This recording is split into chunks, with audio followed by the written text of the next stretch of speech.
ప్రేక్షకులకి వీక్షకులకి ఉతిక ఆరేస్తా ప్రోగ్రాంకి స్వాగతం సుస్వాగతం.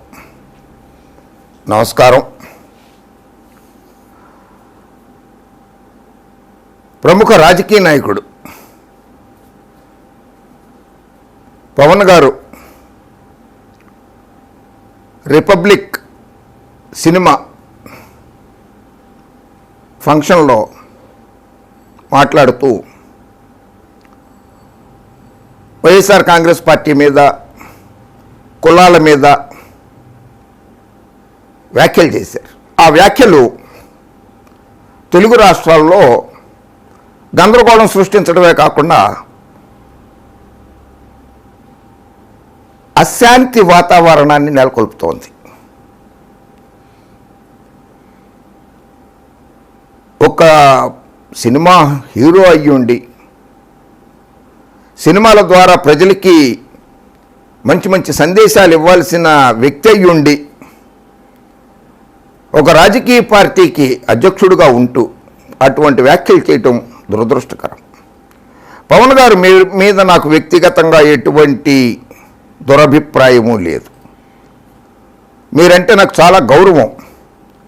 కానీ మీరు రాజకీయాలంటే మాత్రం ఏమాత్రం గౌరవం లేదు. మీకు మీరే తడబడుతూ ఉంటారు మీ వ్యాఖ్యలతోటి. మీకు మీరే అసంబద్ధ ప్రకటనలు చేస్తూ ఉంటారు. ఒకదానికి పొంతన ఉండదు. మీ చదువు విషయంలోనే ఇంటర్మీడియట్ 10th క్లాస్ ఫెయిల్ అయ్యానని చెప్పారు. ఇంటర్మీడియట్లో ఎంఈసీ చేశాను, సిఈసీ చేశాను, ఎంపీసీ చేశాను అన్నారు. మూడు గ్రూపుల్లో చదివేశానన్నారు ఇంటర్మీడియట్లో ఒకటేసారి. అట్లా అంటే ఒకటని కాదు, చాలా విషయాలలో మీకే పొంతనలు ఉండవు. వారసత్వ రాజకీయాలంటే ఇష్టం ఉండదు అంటారు. మీ అన్నయ్య గారే రాజకీయ పార్టీ పెట్టారు. మీరు ఆ పార్టీలో ప్రజారాజ్యం యువతకి అధ్యక్షుడిగా కూడా వ్యవహరించారు. మీరు పొత్తు పెట్టుకున్నటువంటి తెలుగుదేశం పార్టీలో వారసత్వ రాజకీయమేనా? ఎన్టీ రామారావు విశ్వవిఖ్యాత నట సార్వభౌమ నటరత్న డాక్టర్ పద్మశ్రీ నందమూరి తారక రామారావు గారు, ఆయన అల్లుడు చంద్రబాబు నాయుడు గారు, ఆయన పుత్రరత్నం నారా లోకేష్ బాబు గారు, అది వారసత్వ పార్టీనేనా? మీరు పొత్తు పెట్టుకున్న భారతీయ జనతా పార్టీ ఉంది చూసారా, ఆ పార్టీ 544 లోక్సభ సభ్యుల్లో వాళ్ళు 303 సీట్లు గెలిచారు భారతీయ జనతా పార్టీ తరఫున. అందులో 142 మంది లోక్సభ సభ్యులు వారసత్వంతో వచ్చిన వాళ్ళే ఉన్నారు పవన్ కళ్యాణ్ గారు. అలాగే ప్రస్తుత నరేంద్ర మోడీ గారి కేంద్ర ప్రభుత్వంలో మీరు మద్దతు ఇస్తున్న భారతీయ జనతా పార్టీ ప్రస్తుత కేంద్ర మంత్రివర్గంలో 14 మంది వారసత్వ మంత్రులు ఉన్నారు పవన్ కళ్యాణ్ గారు. ఇవన్నీ మీకు ఉదాహరణకి చెప్తున్నాను, నేను మీకు తెలియాలని చెప్తున్నాను. నేను మీరు రాజకీయంగా ఒక గురువుని పెట్టుకోవాల్సి ఉండేది, అప్పుడు మీకు బాగా ఉండేది. ఆ తర్వాత మీ భాషలో కూడా ఒక్కోసారి చాలా అపరిపక్వత కనిపిస్తోంది. ఎవరిని పడితే వాళ్ళని ఏ మాట పడితే ఆ మాట అంటాము, అలా చేస్తున్నారు. తోలు తీస్తా, తాట తీస్తా, పంచలోడ తీసి కొడతా అన్న. మీరు మామూలుగా అన్న వాళ్ళందరూ సమాధానం చెప్పింది ఒక ఎత్తు అయితే, తెలంగాణ రాష్ట్ర ముఖ్యమంత్రి గారు అప్పుడు ఉద్యమ సారథి, తెలంగాణ రాష్ట్ర ఉద్యమ సారథిగా ఉండి మీరు అన్న మాటలకి జవాబు చెప్పారు. మీరు అంటుంటారు యుద్ధానికి సిద్ధం కావాలి. ఏం యుద్ధం చేస్తారు మీరు? రాజకీయ యుద్ధం చేస్తారా, లేకపోతే కులాల మతాల మధ్య చిచ్చు పెట్టి ఆ యుద్ధాలు రేపుతారా? ఏం చేస్తారు మీరు? ప్రజలకి సరైన సందేశం పంపండి ప్రజలకి. ఆ కేసీఆర్ గారు అన్నారు, ఇదిగో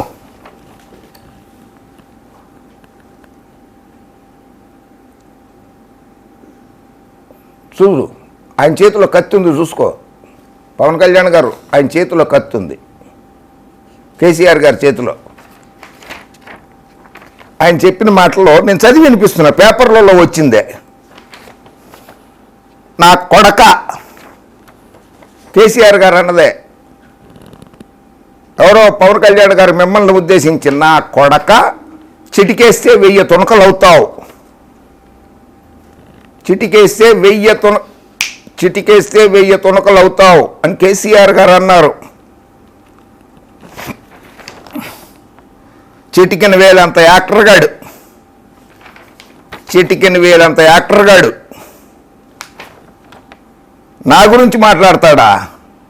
పవన్ కళ్యాణ్పై కేసీఆర్ ఫైర్.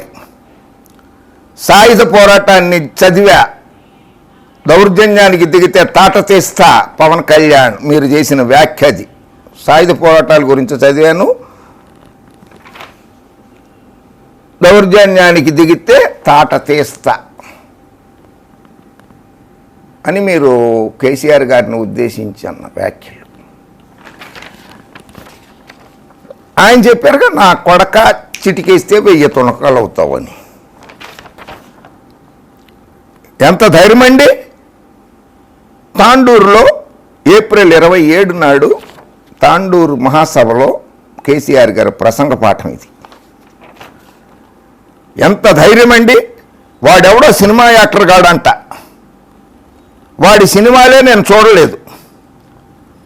వాడు వరంగల్లో తెలంగాణ గడ్డ మీద నుండి అరే కేసీఆర్ నీ తాట తీస్తా, నన్ను తాట తీస్తానంటాడా? ఒక్క చిటికెనతో కొడితే చాలు 1000 తునాతురకులు అవుతాడు నా కొడుకు. ఏమనుకుంటున్నాడో పిచ్చివేతవా అని కేసీఆర్ గారు అన్నారు. నేను అనలేదు. అమ్మో మీరంటే నాకు చాలా గౌరవం పవన్ కళ్యాణ్ గారు. కేసీఆర్ గారు అన్నది. సరే, నేను మీ వ్యక్తిగతం గురించి అయితే నేను అస్సలు మాట్లాడదలుచుకోలేదు. అది మీ ఇష్టారాజ్యం, మీ ఇష్టారాజ్యం, అది ప్రజారాజ్యం కదా, ఇష్టారాజ్యం. అసలు ఈ అమ్మాయి పూనం కౌర్ అసలు ఎటువంటి తగాదా పెట్టేసిందంటే రాష్ట్రంలో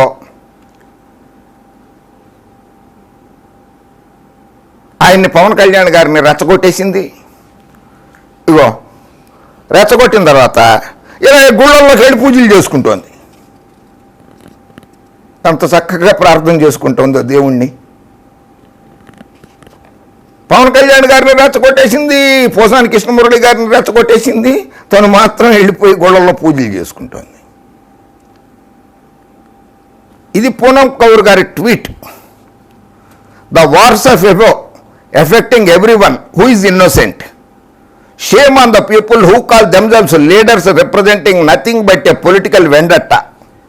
You have passed through my lane filled with innocent colors of happiness, making it dark, wondering if I should be the thunderstorm. ఇది పూనం కౌర్ గారి ట్వీట్. నా జీవితంలో వెలుగులు నింపుతానన్నావు, చీకటి నింపావు.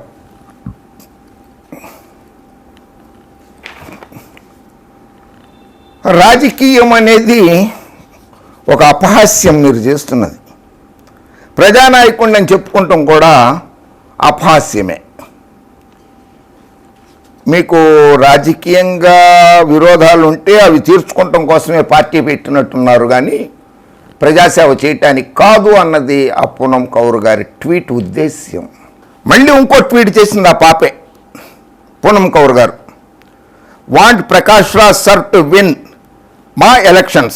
If he does, I will put up the issues I have faced and kept quiet for the longest time.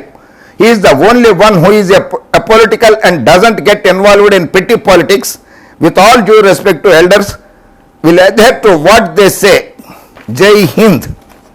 Prakash Raj గారు మా ఎలక్షన్లలో గనక గెలిస్తే నేను ప్రకాష్ రాజ్ గారి దగ్గరకు వచ్చి ఆ సినిమా నటుడు ఎవరో, నన్ను ఏ రకంగా బాధలు పెట్టాడో, ఏ రకంగా చిత్రహింసలు పెట్టాడో, నన్ను ఏ రకంగా అన్యాయం చేశాడో, నా జీవితాన్ని ఎలా నాశనం చేశాడో ఆయనతో చెప్పుకుని నాకు న్యాయం చేయమని కోరుకుంటాను అని చెప్పి ట్వీట్ చేసింది. నేను చెప్పట్లా, ఇది పూనం కౌర్ గారి ట్వీట్లే.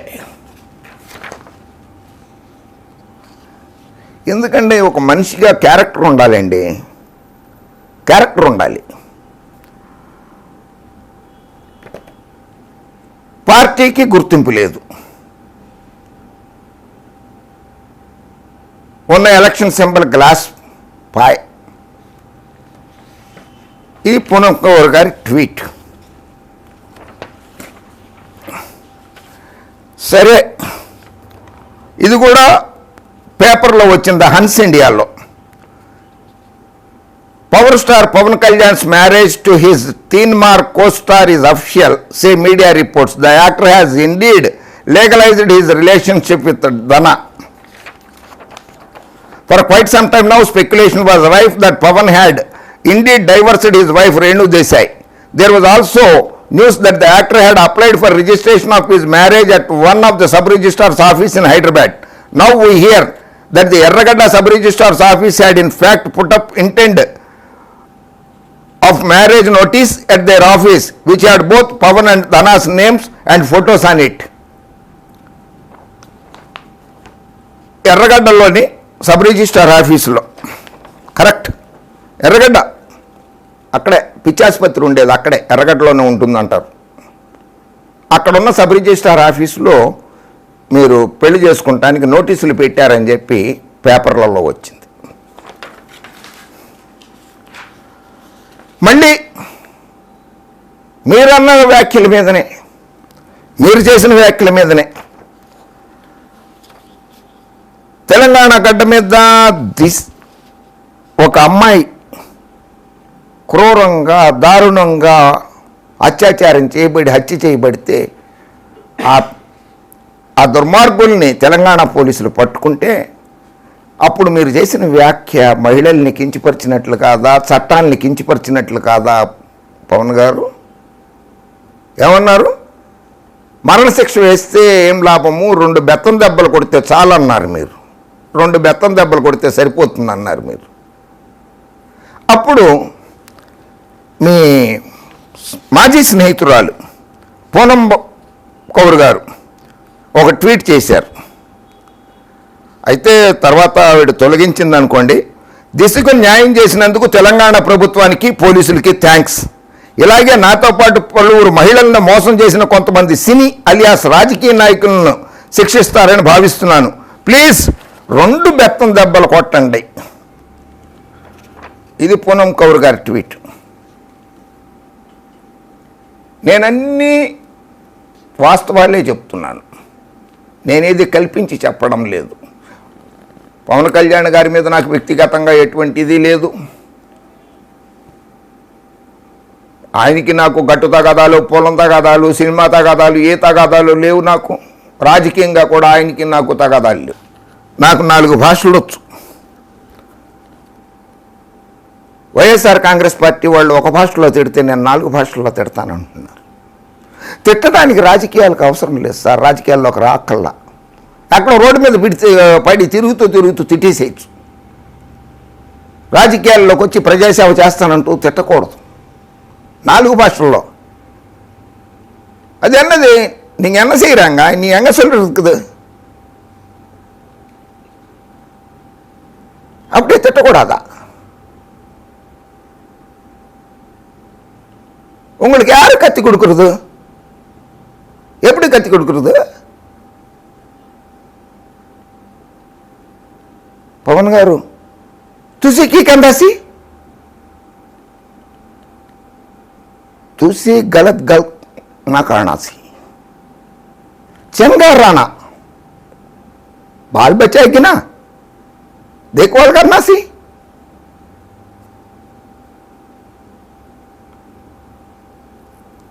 हेनरी ಏನ್ ಮಾತಾಡಿದ್ರಿ ಪವನ್?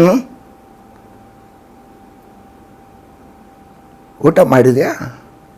ಮಾಡು, ಬೇಗ ಮಾಡಿ निद्रा। क्या कहता है आपने पवन जी? क्या कहता है? 4 भाषा में गाली दे सकता है? आता है? पीवी नरसिम्हा राव जी के बाद में आप उतना बड़ा आदमी समझ रहे क्या आप अपने आप को? 8 भाषा आता है, 5 भाषा आता है, 10 भाषा आता है?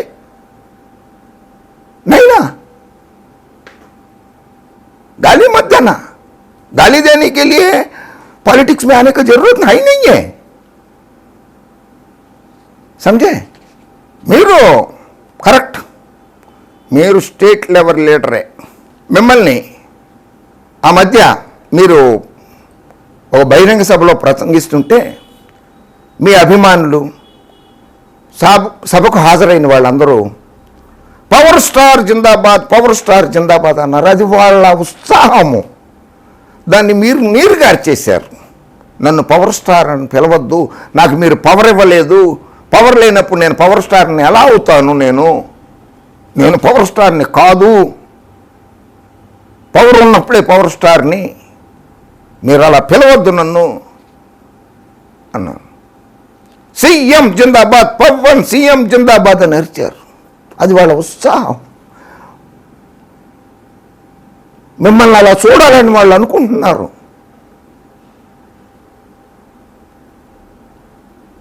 నన్ను సీఎంగా పిలవద్దు, నేను సీఎంను కాదు కదా, సీఎంను అయినప్పుడే పిలవండి నన్ను సీఎం అని. అయినా నన్ను ఒక రాష్ట్రానికి ఎందుకు పరిమితం చేస్తారు? మీరు ఇలా అరిచి కూడా నన్ను కూడా గెలిపించిన మరి ప్రయోజనం ఏంటి? వద్దు, అరవద్దు, వాస్తవాలు మాట్లాడుకుందాం, అరవద్దు. కళ్యాణ్ బాబు జిందాబాద్ అన్నా, పవర్ స్టార్లు అన్నా, పవర్ లేని కాడికి పవర్ స్టార్ కూడా వేస్ట్, ఎందుకని తీసేశారు. వద్దు, పవర్ వచ్చినప్పుడు పవర్ స్టార్ అని పిలవండి, అప్పుడు దాకా పిలవకండి. సీఎం అయితే సీఎం అని పిలవండి, అప్పుడు దాకా నేనేం పిలవకండి. జనసేనానిగా పిలవని ఒప్పుకుంటాను. అంటే జాతీయ నాయకుడు అయిపోదామనే తెలుగుదేశం పార్టీని జాతీయ పార్టీ చేస్తే ఉన్నది పాయే, ఉంచుకున్నది పాయే, రాష్ట్రంలో పాయే, నేషనల్ పార్టీస్లో పెళ్ళిళ్ళకు కూడా పిలవడం లేదా ఆ పార్టీ నాయకుడిని, బర్త్డే పార్టీలకు కూడా పిలవడం లేదా ఆ పార్టీ నాయకుడిని, ఉన్నది పాయే, ఉంచుకున్న పాయే జాతీయ పార్టీ. అంటే మీరు తమ జాతీయ పార్టీ నాయకుడు అయిపోదాం అనుకున్నారండి, జాతీయ స్థాయిలో ఎదిగిపోదాం అనుకున్నారు. ధన్యవాదాలు, మీరు ఎదగాలని కూడా నేను కోరుకుంటున్నాను. మీరు జాతీయ స్థాయిలో ఎగి దేశమంతా కూడా మీరు ప్రచారాలు నిర్వహించి అధికారంలోకి వచ్చి దేశాన్ని సుభిక్షంగా పరిపాలించాలని మనస్ఫూర్తిగా కోరుకుంటున్నానండి మిమ్మల్ని.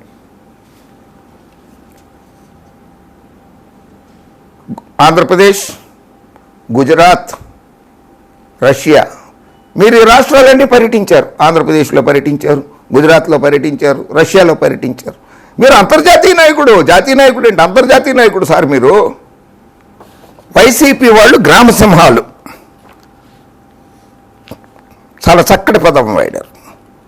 వైసీపీ వాళ్ళు గ్రామసింహాలు. గ్రామసింహం అంటే కుక్క, దానికి కొంత చాలా విశ్వాసం ఉంటుంది. కుక్కకి చాలా విశ్వాసపాత్రమైన జంతువు అది. సో మీరు వాడిన పదానికి ధన్యవాదాలు. వైసీపీ వాళ్ళు గ్రామసింహాలే, ప్రజలకి విశ్వాసపాత్రులే. జగన్మోహన్ రెడ్డి గారు ప్రజలకు విశ్వాసపాత్రుడే. ఆ పార్టీలో పనిచేసే ప్రతి కార్యకర్త, ప్రతి నాయకుడు కూడా గ్రామసింహాలే. జగన్మోహన్ రెడ్డి గారితో సహా ఆ పార్టీలో ఉన్న మంత్రులు, శాసనసభ్యులు, లోక్సభ సభ్యులు, రాజ్యసభ సభ్యులు, ఎంపీటీసీలు, జడ్పీటీసీలు, మున్సిపల్ కౌన్సిలర్లు, కార్పొరేటర్లు, చైర్మన్లు, జిల్లా పరిషత్ చైర్మన్లు అందరూ కూడా గ్రామసింహాలే. ప్రజలకి విశ్వాసపాత్రంగానే ఉంటారు. అలాగే గ్రామసింహాల్లాగానే గ్రామాలతో సహా వీధుల్లో సహా కావలి కాస్తారు. చెత్త రాజకీయ నాయకుల్ని అడుగు పెట్టనివ్వకుండా గ్రామసింహాల్లాగానే కావలి కాస్తారు వాళ్ళు. వైసీపీ వాళ్ళకి డబ్బు, మగం, అహంకారం పుష్కలంగా ఉన్నాయి. భయం లేదు. భయం ఎలా ఉంటుందో నేను నేర్పిస్తా. భయం ఎలా ఉంటుందో మీరు నేర్పిస్తారా? అంటే భయపెడతారా మీరు? రాజకీయాల్లోకి వచ్చిన వాడు భయపెట్టకూడదు సార్. భయపడుతున్న వాళ్ళని ఆదరించాలి సార్. వాళ్ళ భయాల్ని తొలగించాలి సార్. భయపెట్టకూడదు సార్. భయం నేర్పుతారా?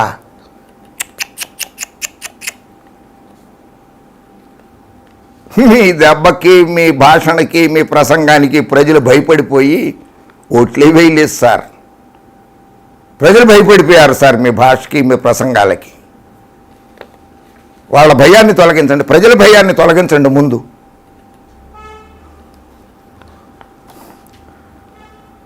వైసీపీ వాళ్ళకు బయటికి ఈడ్చి కొడతాం, లేదంటే ఐపీసీ సెక్షన్ ప్రకారం శిక్షలు పడతాయి. ఇదేంటండి, రాజకీయాల్లో ఉన్న వాళ్ళ పదాలు వాడచ్చా? ఈడ్చి కొడతాము, తంతాము, తాట తీస్తాము, తోలు తీస్తాము అనేది.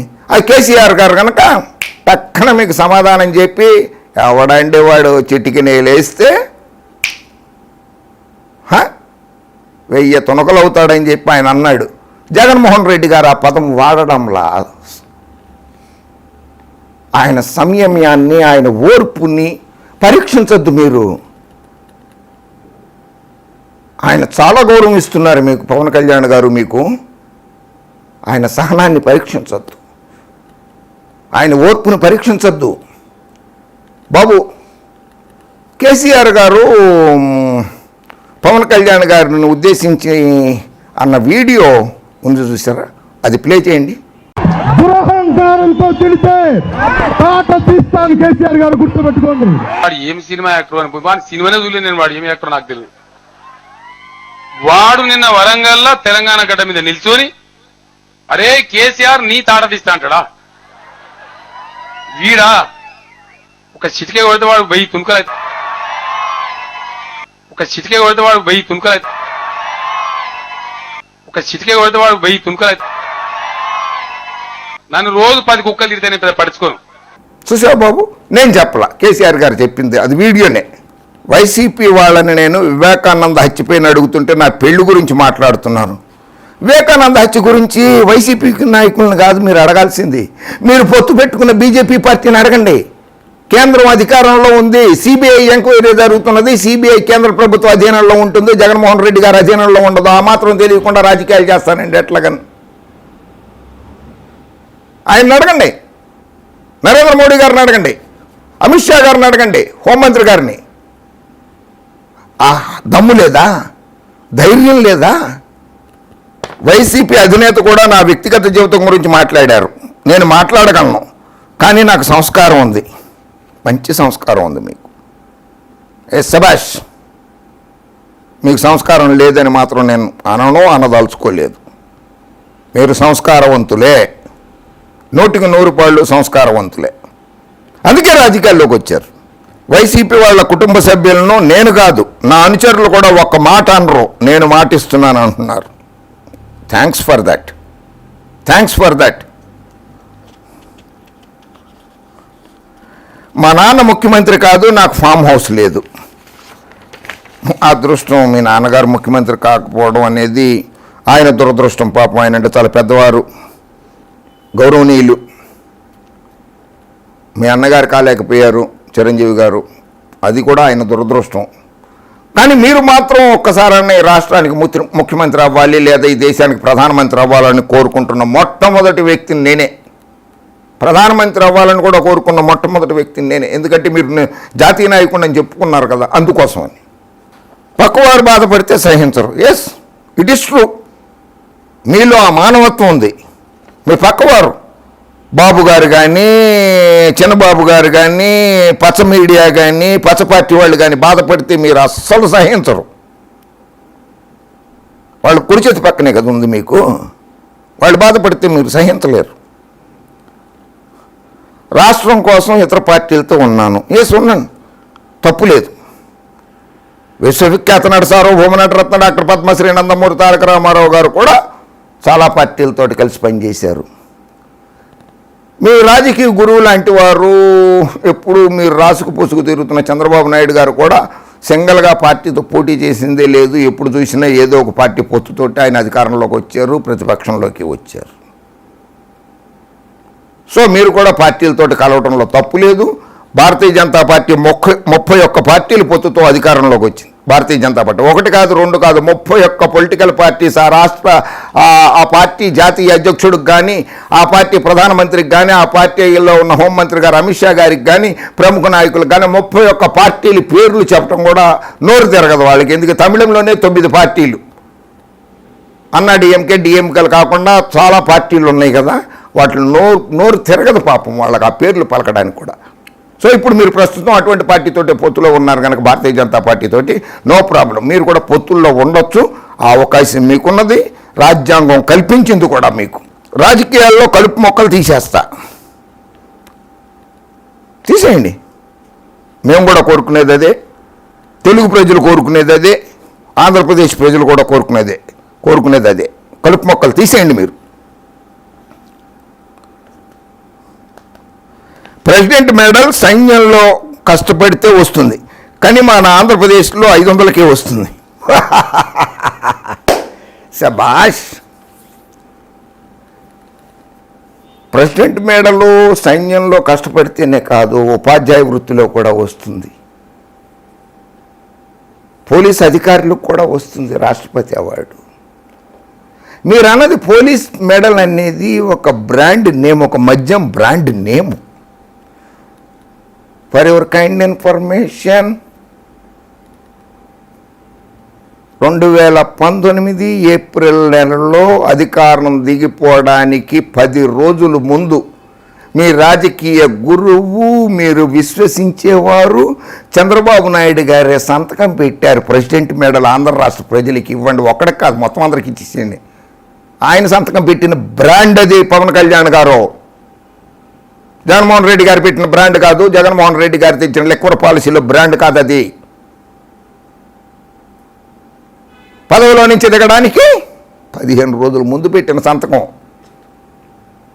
బాబు గారి ఆదేశాలతోటే వచ్చింది ఆ ప్రెసిడెంట్ మెడల్ రాష్ట్రానికి. తెలుసుకోండి కొంచెం. ఆంధ్రప్రదేశ్లో అభివృద్ధి లేదు.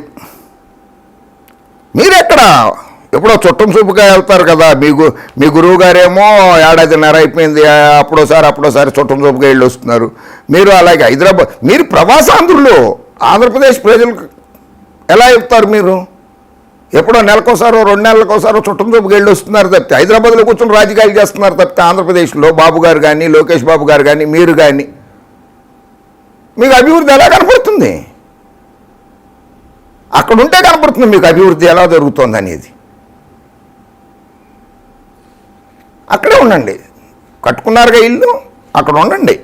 ప్రతిపక్షంగా అడగడం నా బాధ్యత, కానీ ప్రతి సన్యాసి తిడుతున్నాడు.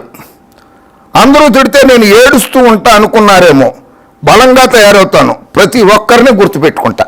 వెరీ గుడ్, చాలా బాగా చెప్పారండి. సన్యాసి తిడుతున్నారు.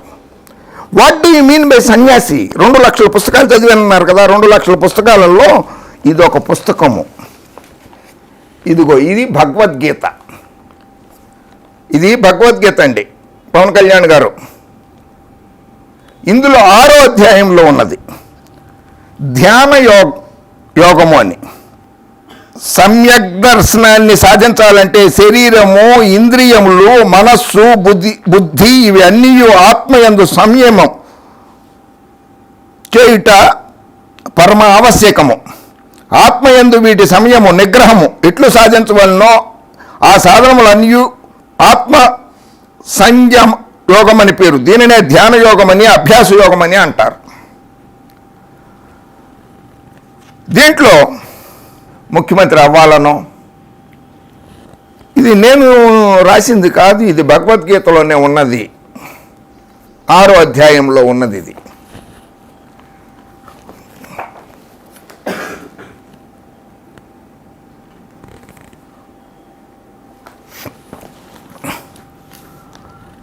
కర్మఫలములు యందు ఆసక్తి లేనివాడు, అది లేనివాడు సన్యాసి. మీరు జగన్మోహన్ రెడ్డి గారిని సన్యాసి అన్నారా? ఎస్, ఆయన ఆశించకుండానే ప్రజాసేవ చేయడానికి వచ్చారు కనుక ఆయన జగన్మోహన్ రెడ్డి గారినన్నా, ఆయన మంత్రివర్గంలో ఎవరినన్నా కానీ మీకు అర్థం తెలియకుండానే వాళ్ళకి మంచి టైటిల్ ఇచ్చారు, మంచి బిరుదు ఇచ్చారు, సూపర్ హిట్. ఎందుకంటే వాళ్ళకి కర్మఫలములు యందు ఆసక్తి లేదు. జగన్మోహన్ రెడ్డి గారికి కానీ, ఆ పార్టీ నాయకులకు కానీ, కార్యకర్తలకు కానీ ప్రజాసేవ చేయటానికి వాళ్ళు వచ్చారు. అందుకని మీరు ఇచ్చిన టైటిల్ సూపర్ టైటిల్. గృహస్థుడు చేయవలసిన అగ్నిహోత్రాది కర్మలు అంటే శాస్త్ర విహిత నిత్య నైమిత్తిక కర్మలు, ప్రతిదినము చేసే సంధ్యావందనము, దీపారాధన, మంత్రజపం మొదలైనవి నిత్య కర్మలు. అప్పుడప్పుడు పుణ్యతిథులను అనుసరించి చేసే పూజలు, వ్రతాలు, శ్రాద్ధ కర్మలు మొదలైనవి నైమిత్తిక కర్మలు. యజ్ఞ దాన తపకర్మలు, శరీర పోషణ, సమాజ శ్రేయకై నిర్వహించబడు కర్మలు చేసేవాడు సన్యాసి, నిజమైన యోగి. ఇది భగవద్గీతలో ఉన్నది సార్ పవన్ కళ్యాణ్ గారు. సో మీరు మంత్రులన్నా, ముఖ్యమంత్రి గారిని అన్నా తెలుసో తెలియకో సన్యాసి అన్నారు, చాలా మంచి పదం వాడారు. వాళ్ళకి సమాజ శ్రేయకై నిర్వహింపబడు కర్మలు చేసేవాడిని సన్యాసి అంటారని భగవద్గీతలో రాసి ఉంది సార్. మీకు తెలియకుండా వాడేశారు ఆ పదాన్ని. సన్యాసం అంటే పరిత్యాగం, కామమును అంటే కోరికల్ని, కామం ఉండవి, కామముని కోరికల్ని పరిత్యజించిన వాడు సన్యాసి, నిగ్రహం కలిగిన వాడు యోగి. ఇటువంటి గుణాలు కలిగి ఉన్నవాడే సన్యాసి. ఇందులో మరో శ్లోకం ఉంది భగవద్గీతలోనే. యం సన్యాసమితి ప్రాహువ యోగం తం విద్ధి పాండవ నా హ్యసన్నస్య సంకల్పో యోగి భవతి కశ్చన. కర్మఫలంపై కోరిక వదలని వానికి చిత్త ఏకాగ్రత కుదరదు. కర్మఫలం ఉన్నవాళ్ళకి చిత్త ఏకాగ్రత ఉండదు. కనుక కర్మలను ఆచరించేవాడు ఫల సంకల్పాన్ని సన్యాసించినట్లయితే అతనికి చిత్త ఏకాగ్రత కుదురుతుంది. జగన్మోహన్ రెడ్డి గారికి కుదిరింది కనుక ముఖ్యమంత్రి అయ్యారు, ప్రజాసేవలో ఉన్నారు. మొదటి ఉవాచలో ఉన్నట్లుగా సమాజ శ్రేయస్సుకి నిర్వహించబడే కర్మలు చేసేవాడిని సన్యాసి అని అన్నారు కదా, ఆయన అలాగే చేస్తున్నాడు జగన్మోహన్ రెడ్డి గారు. ఫలాపేక్ష లేని కర్మయోగం ధ్యానయోగ సాధనకు బాహ్య సాధనం, దానినే సన్యాసం అని భగవానుడు స్తుతించి ధ్యానయోగ సాధనకు ప్రారంభంలో కర్మయోగం ఆవశ్య సాధనమని 3వ శ్లోకంలో వివరించారు. మీకు తెలియక వాడినా కూడా ఆ పదానికి చాలా చక్కటి అర్థాన్ని వచ్చింది. మీరు వాడిన పదానికి, సన్యాసి అన్న పదానికి అర్థం అది. సో కుక్కల గురించి మాట్లాడారు, గ్రామసింహాల గురించి. ఎస్, వైసీపీ కార్యకర్తలు, నాయకులు, జగన్మోహన్ రెడ్డి గారితో సహా కూడా ప్రజల కోసం చెత్త రాజకీయ నాయకులు, దుర్మార్గ నీచ నికృష్ట దౌర్భాగ్య రాజకీయాలు చేసే నాయకుల్ని సమాజంలో అడుగు పెట్టనివ్వకుండా గ్రామసింహాల్లాగానే తెలుగు రాష్ట్ర ప్రజల్ని, ఆంధ్రప్రదేశ్ ప్రజల్ని కాపాడడానికి గ్రామసింహాల్లాగానే ఉంటారు. అలాగే ప్రజాశ్రేయస్సు కోసం కోరికలన్నీ అణచివేసుకుని చంపేసుకుని సన్యాసుల్లాగానే ఉంటారు ప్రజాశ్రేయస్సు చేయడానికి. నా ఓర్పు కొంతవరకే ఉంటుంది, తర్వాత ఎలా కొట్టాలో నాకు తెలుసు. ఏది కొట్టేది ఏం కొట్టలేరు మీరు. కొడతానన్న పదం వాడకూడదు. అమ్మ పథకం, నాన్న పథకం ఏంటివి? ఎవడబ్బా సొమ్మిది? ఏంటిది? మీరేమన్నా ఇచ్చారా? మీరు ఇవ్వలేదు కదా. ప్రజలు కట్టే పన్నుల్ని ప్రజల కోసమే ఇస్తున్నారు కదా. అమ్మ పథకం కావచ్చు, నాన్న పథకం కావచ్చు, నాడు నేడు కావచ్చు, రైతు బంధు కావచ్చు, కంటి వెలుగు కావచ్చు, విద్యా దీవెన కావచ్చు, అమ్మ ఒడి కావచ్చు, ఇవన్నీ ప్రజలు కట్టే పన్నుల్ని ప్రజల కోసమే ఉపయోగిస్తున్నారు. సో తప్పు లేదు కదా. అంటే పథకాలు తీసేయమని ప్రజల్లోకి రండి. పవన్ కళ్యాణ్ గారు మీకు దమ్ము ధైర్యం ఉంటే జగన్మోహన్ రెడ్డి గారు ప్రవేశపెట్టిన సంక్షేమ పథకాలని ఆపేయండి, ఇది ఎవడబ్బ సొమ్ము కాదు అని చెప్పి మార్కెట్లోకి రండి, ప్రజల దగ్గరికి వెళ్ళి చెప్పండి. అప్పుడు ప్రజలు ఎలా ఉంటుంది, వాళ్ళ బ్రెయిన్ ఎలా ఉంటుంది, వాళ్ళ చేతులు ఎలా ఉంటాయి, వాళ్ళ శరీరాలు ఎలా ఉంటాయో మీకు తెలిసిపోతుంది. ప్రజలు చెప్తారు పథకాలు కావాలా వద్దా అనేది. సంక్షేమ పథకాలు వద్దా కావాలా, అమలు చేయాలా వద్దా అనేది ప్రజలు చెప్తారు. ఎవడబ్బా సొమ్ము కాదు, ప్రజలు కట్టే పన్నులే అవి. ప్రజల కోసమే వెచ్చిస్తున్నారు జగన్మోహన్ రెడ్డి గారు. ట్యాక్సులు కడుతున్నాం, పొద్దున లేచిన దగ్గర నుంచి రాత్రి పడుకునేదాకా ట్యాక్సులు కడుతున్నాం. మీరు ఒక్కళ్ళే కదే. కట్టిక పేదవాడు అగ్గిపెట్ట రూపాయి అగ్గిపెట్టు కొంటే 50 పైసలు ట్యాక్సులు కడుతున్నాడు ఒక అగ్గిపెట్టిక. కట్టిక పేదవాడు. మీరు కట్టేదేంటి? పేదవాడు కూడా కడుతున్నాడు ట్యాక్సులు, ఉదయం లేచిన దగ్గర నుంచి రాత్రి పడుకునేంతవరకు. మీరు ఇంకా చార్టెడ్ అకౌంటెంట్లు పెట్టుకుని కొన్ని మారుస్తూ ఉంటారేమో లెక్కలో బొక్కలో. ఆ పేదవాడు మార్చలేడు, ఎందుకంటే వాడు కొనేది అగ్గిపెట్టి రూపాయి వాటితో, అందులో 50 పైసలు పన్నులు కట్టేస్తున్నాడు. పవన్ కళ్యాణ్ ఎవరికీ భయపడే వ్యక్తి కాదు, తోలు తీస్తా. వైసీపీ నాయకులకు మర్యాద అంటే ఏంటో చూపిస్తా. ఏంటో చూపించేది? వాళ్ళకి మర్యాద తెలుసు కనుకే పవన్ కళ్యాణ్ గారు అంటున్నారు, మీ జోలికి రావడం లేదు. మీ గురించి జగన్మోహన్ రెడ్డి గారు అసలు 2 ఏళ్ల నుంచి పట్టించుకోలేదు ఇప్పటిదాకా. మాట్లాడడం లేదు ఆయన.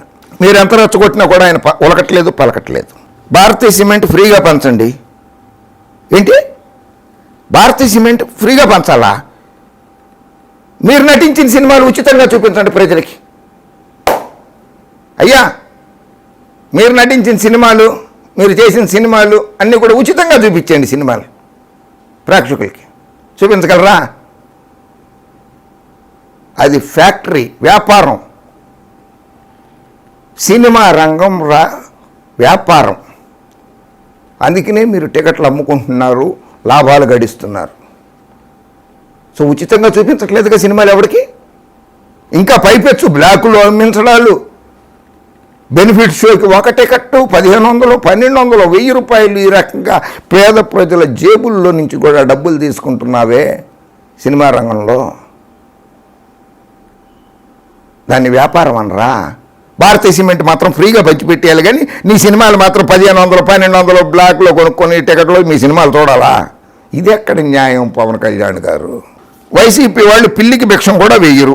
వాళ్ళ దగ్గర ఉంటే కదా, అవినీతి చేస్తే కదా వాళ్ళు. వైసీపీ వాళ్ళు అవినీతి చేసి పంచిపెట్టాలి. మీ గురువు గారు ఉన్నారే, ఆయన వేసాడా? ఆయన భిక్షం ఎవరికి వేయడు. మీ గురువు గారు, బాబు గారు కూడా. జీతాలు పెన్షన్లు ఇవ్వడం చేత కాదు, ఇస్తున్నారు. ఆయన బాగానే ఇస్తున్నారు. జీతాలు ఇస్తున్నారు, బాగానే ఇస్తున్నారు. పెన్షన్లు కూడా బాగానే ఇస్తున్నారు. గ్రామ వాలంటీర్లు ఇంటింటికి వెళ్ళి పెన్షన్లు ఇస్తున్నారు. హాస్పిటల్లో ఉంటే కూడా వెళ్ళి పెన్షన్ ఇచ్చొస్తున్నారు. రాష్ట్ర ఆర్థిక వ్యవస్థ అతలాకుతం అయింది. ఆర్థిక వ్యవస్థ అతలాకుతం అయిపోయిందా? అప్పులు తెచ్చేస్తున్నారా? అతలాకుతం అంటే అర్థం ఏంటంటే, ఇంటర్మీడియట్లో సిఈసి, ఎంపీసీ, ఎంఈసి 3 చదివేశారు. ఏదన్నా ఒకటి చదివితే తెలిసి ఉండేది అతలాకుతం ఆర్థిక వ్యవస్థ అంటే ఏంటి అనేది. కామర్సు, ఎకనామిక్స్ చదివితే తెలిసేది. మనం 3 చదివేసరికి మర్చిపోయాం. మనం రాష్ట్ర ఆర్థిక వ్యవస్థ అతలాకుతం కాలేదు. ప్రతి రాష్ట్ర ప్రభుత్వం కూడా రిజర్వ్ బ్యాంక్ ఆఫ్ ఇండియా దగ్గర అప్పులు తెచ్చుకుంటూనే ఉంటుంది. ఇది నిరంతర ప్రక్రియ, అప్పులు తెచ్చుకోవడం అనేది. అభివృద్ధి చెందుతున్నాం కనుక, సంక్షేమ పథకాలు కావాలి కనుక, పేదవాళ్ళని, బడుగు, బలహీన, దళిత వర్గాల్ని సమాజంలో ఒక రేంజ్కి తీసుకురావాలనే ఉద్దేశం ఉంది కనుక సంక్షేమ పథకాలు అమలు చేయడం వల్ల విద్యార్థులకి మంచి చదువు చెప్పించాలన్న ఉద్దేశం ఉంది కనుక అప్పులు చేయడం సహజం. మీరే మాట్లాడుతూ చెప్పారు, అక్కడ అమ్మాయి ఇక్కడ అబ్బాయి సినిమాకి నేను 15 లక్షలు అప్పు చేశానని. మీరు ఒక్క సినిమాకి, మీరు నటించిన ఒక సినిమాకి 15 లక్షలు అప్పు చేస్తే 5.5 కోట్ల మంది ప్రజల సంక్షేమానికి జగన్మోహన్ రెడ్డి గారి ప్రభుత్వం అప్పు చేస్తే తప్ప? నేను కోట్లు ట్యాక్స్ కట్టి సినిమా రంగంలో నుంచి రాజకీయాల్లోకి వచ్చాను. ఎస్, మీరు కట్టే ఉండొచ్చు, కట్టి ఉంటారు కూడా, కాదన్నారు. జగన్మోహన్ రెడ్డి గారు కూడా ప్రతి సంవత్సరము తను ఎంత ట్యాక్స్ కడుతున్నాడు? 470 కోట్లు, 460 కోట్లు, 310 కోట్లు, 210 కోట్లు, మీకంటే ఎక్కువ ట్యాక్స్ కట్టాడు ఆయన ప్రతి సంవత్సరము శాసనసభకి సీల్డ్ కవర్లో శాసనసభాపతి గారికి సమర్పిస్తూనే ఉన్నారు. మీరు మీ ఇంట్లో పెట్టేసుకుంటారు, మీరు బహిర్గత పరచట్లా. మీ గురువు గారు ఏమో నా చేతికి గడియారం లేదు, నా దగ్గర డబ్బులు లేవు అంటాడు. ఆయన ఎంత ట్యాక్స్ కడతాడో ఎవరికి చెప్పడం. నేను ప్రజారాజ్యంలో మా అన్నయ్య వెనకున్నాను, ఉన్నారు. మీరు లేరని ఎవ్వరూ అనలేదు. ప్రజారాజ్యం పార్టీని మా పక్క పార్టీ వారు నడవకుండా చేశారు. వాళ్ళు నడవకుండా చేయడం ఏంటి?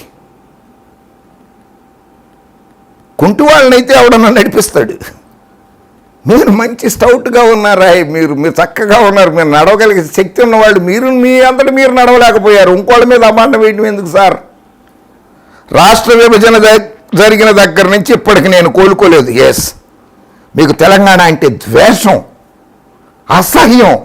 రాష్ట్ర విభజన జరిగిన తర్వాత 11 రోజులు నేను అన్నహారాలు మానేశానని చెప్పారు, నిద్రపోలేదని చెప్పారు. అంటే తెలంగాణ ప్రజలు పక్క ప్రజలు కాదా? పక్క ప్రజలకి ఏదన్నా జరిగితే నేను తట్టుకోలేనని మీరే అన్నారే. పక్క ప్రజలు మరి చాలా బాధల్లో ఉండి తెలంగాణ ఉద్యమంలో 1200 మంది అసూలు బాసారే, ఆత్మహత్యలు చేసుకున్నారే తెలంగాణ రాష్ట్రం కోసం. ఆ బిడ్డల్ని ఒక్కరోజైనా పరామర్శించారా? ఓదార్చారా ఆ కుటుంబ సభ్యుల్ని? ఎస్, కేసీఆర్ గారు ఓదార్చారు. ఎప్పటిగా అంటాం జై కేసీఆర్. వైఎస్ఆర్ గారు మరణించిన తర్వాత జగన్మోహన్ రెడ్డి గారు ఓదార్పు యాత్ర చేశారు. ఆ వైఎస్ఆర్ గారి కోసం మరణించిన తర్వాత ఆ బాధను తట్టుకోలేక చనిపోయిన వాళ్ళ కుటుంబాలు ఇంటింటికి వెళ్ళారు. ఆయన చేత ఆర్థిక సహాయం చేశారు, వాళ్ళని ఓదార్చారు, పరామర్శించారు. మీరు సమైక్యాంధ్ర రాష్ట్ర ఉద్యమం సమయంలో బలిదానం చేసుకున్నటువంటి ఆంధ్ర యువకుల్ని పట్టించుకున్నారా? తెలంగాణ రాష్ట్రం కోసం బలిదానాలు చేసుకున్న వాళ్ళ కుటుంబాలని పట్టించుకున్నారా మీరు? అందుకే మేము అంటాం, జై కేసీఆర్, జై జగన్, జై చిరంజీవ. మీ అన్నగారు చాలా మంచివారు. అప్పటి పరిస్థితులు బట్టి నేను తెలుగుదేశం పార్టీకి మద్దతు ఇచ్చాను. అప్పటి పరిస్థితులు ఏంటి, ఇప్పుడు ఉన్న పరిస్థితులేవే. మీరు ఎప్పుడు తెలుగుదేశం పార్టీకి మద్దతే. ఓట్లు అడగాలని కూడా లేదు. మంచిది. స్వామి వివేకానందుడు రాజకీయాల్లో పాల్గొనలేదు, రామకృష్ణ పరమహంస పాల్గొనలేదు. మీరు కూడా అట్లాగే ప్రజాసేవ చేయండి. అంతటి గొప్ప మహానుభావుల్ని ఆదర్శంగా తీసుకోండి. మదర్ తెరిసా లాగాను, రామకృష్ణ పరమహంస లాగాను, వివేకానందుడు లాగాను ఒక రాజకీయ పార్టీని తిట్టకుండా మీకు చేతనంత సహాయం చేస్తూ ఉండండి ప్రజలకి. మీకు 100 ఏళ్ళ ఆయుష్, నిండు 100 ఏళ్ళ ఆయుష్తో ఉండాలి. ఆంధ్రప్రదేశ్ ప్రజలకి, తెలుగు రాష్ట్రాల ప్రజలకి, తెలంగాణ ప్రజలకి మీరు సేవ చేయాలని మనస్ఫూర్తిగా కోరుకుంటా. టీఆర్ఎస్కి వర్గశత్రువులు ఆంధ్రప్రదేశ్ పాలకులు. టీఆర్ఎస్కి వర్గశత్రువులు లేరు. టీఆర్ఎస్కి వర్గశత్రువులే లేరు. జగన్మోహన్ రెడ్డి గారు, నేను ఆంధ్రావాడినే. కేసీఆర్ గారు టీఆర్ఎస్ రాష్ట్ర పార్టీ పరిపాలిస్తున్న రాష్ట్రంలో చాలా గౌరవంగా, చాలా మర్యాదగా బతుకుతున్నాను. తెలంగాణ ప్రజలు అన్నా అనే పిలుస్తారు, నన్ను అన్నా అని పిలుస్తారు. కొంతమంది బావా అని పిలుస్తారు, కొంతమంది మామ అని పిలుస్తారు నన్ను, కొంతమంది చాచా అని పిలుస్తారు. తెలంగాణ ప్రజలకి గౌరవం ఇవ్వడం ఎక్కువ తెలుసు. మీరు దాడులను ప్రోత్సహించారు, no doubt about it. Posani Krishna Murali గారి ఇంటి మీద దాడి చేశారు కదా, కార్యకర్తల్ని దాడి చేయొద్దని చెప్పలేదా మీరు? తెలంగాణ రాష్ట్ర ముఖ్యమంత్రి కేసీఆర్ గారు, తెలంగాణ రాష్ట్ర సమితి వర్కింగ్ పార్టీ అధ్యక్షులు కేటీఆర్ గారు కూడా పోసాని కృష్ణమురళి గారికి మద్దతు పలికారు. నేను కూడా మద్దతు పలుకుతున్నా. ఓ పక్కన నేను ఓట్లు అడగను అంటూనే ఉన్నారు, మరో పక్కన నన్ను మీరు గెలిపిస్తే ప్రభుత్వం ఎలా ఉండాలో చేసి చూపిస్తానంటారు. ఓ పక్కన సన్యాసులు అంటారు, వారు సన్యాసి అని తిడితే బాధపడుతున్నారు. ఓట్లు అడగను అంటారు, మళ్ళీ ఓట్లు వేసి నన్ను గెలిపిస్తే నేను ప్రభుత్వం ఎలా ఉండాలో చూపిస్తానంటున్నారు. ఇదే వైరుధ్యం అంటే. మీ ప్రకటనలో మీరే వైవిధ్యం చేసి చూపిస్తున్నారు పవన్ కళ్యాణ్ గారు. ఇన్ ఇంగ్లీష్, సన్యాసి is an ascetic, one who has renounced worldly attachments. It is the fourth and the last stage of a Hindu's life. The person need not be scholarly or anything. Just get out of worldly bondages. Almost anybody can become a sannyasi, especially in the last stages of life. ఇది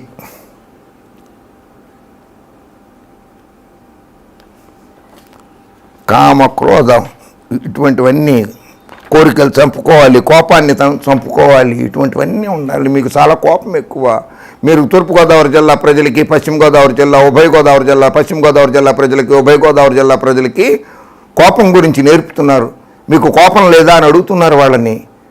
మీకు కోపం 2 రోజులు 3 రోజుల్లోనే తగ్గిపోతుంది అంటున్నారు. మీకు కోపం ఎలా ఉంటుందో రాయలసీమకి రండి, నేను చూపిస్తాను. రాయలసీమ ప్రజలకు 3 తరాల వరకు కూడా కోపం ఉంటుందంటున్నారు. కోపం నేర్పుతున్నారు. మీరు ఎందుకండి కోపం నేర్పేది? ప్రజల్లో భావోద్వేగాలు రెచ్చగొట్టడాలు ఎందుకు సార్?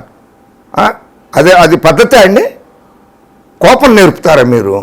భయం ఎలా ఉంటుందో నేర్పుతారు, భయపడడం ఎలాగో నేర్పుతారు, కోపం ఎలా ఉంటుందో నేర్పుతారు, ప్రభుత్వాన్ని ఎలా నడపాలో నేర్పుతారు. ఏంటి నేర్పేది? మీరు నేర్పాల్సిన అవసరం లేదని చెప్పి ప్రజలు ఎప్పుడో చెప్పేశారు.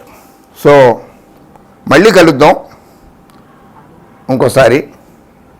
పవన్ కళ్యాణ్ గారు కాస్త ఆవేశం తగ్గించుకోండి.